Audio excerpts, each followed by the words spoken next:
aming sumasalangit. Diyos na may gawa ng langit at lupa.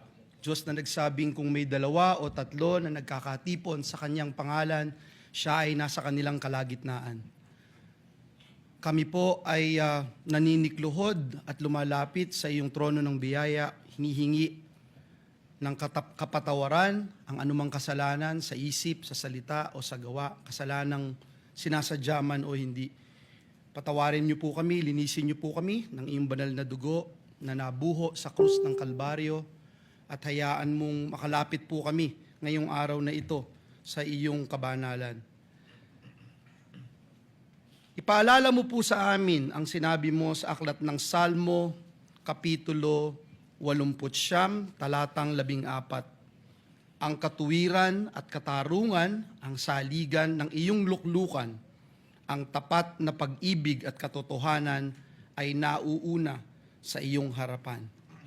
Panginoong Diyos, ngayon pong ika-17 araw ng impeachment trial, gabayan niyo po at tulungan ang bawat isa sa amin, lalo na ang aming buong Senado na tumatayo bilang hurado.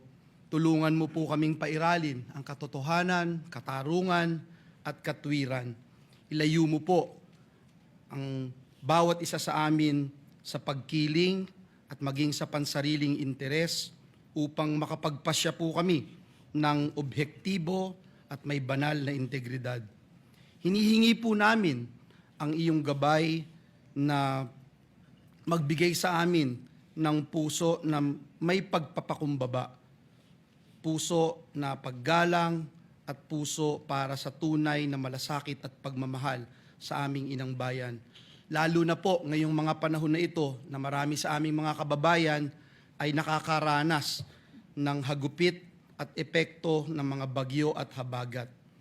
Nawa po ang aming mga pasya ay magmula sa hangaring makabubuti lamang sa nakararami naming mga kababayan, hindi lamang po dito sa Luzon, Visayas at Mindanao, maging sa ibayong dagat. Higit po sa lahat, ngayong araw na ito, hinihingi po namin na pagkalooban mo kami ng ibayong karunungan upang makita, makilala at sa tuwinay panghawakan po namin ang katotohanan.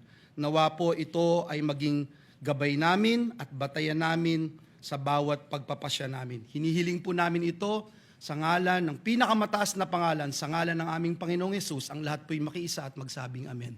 Amen.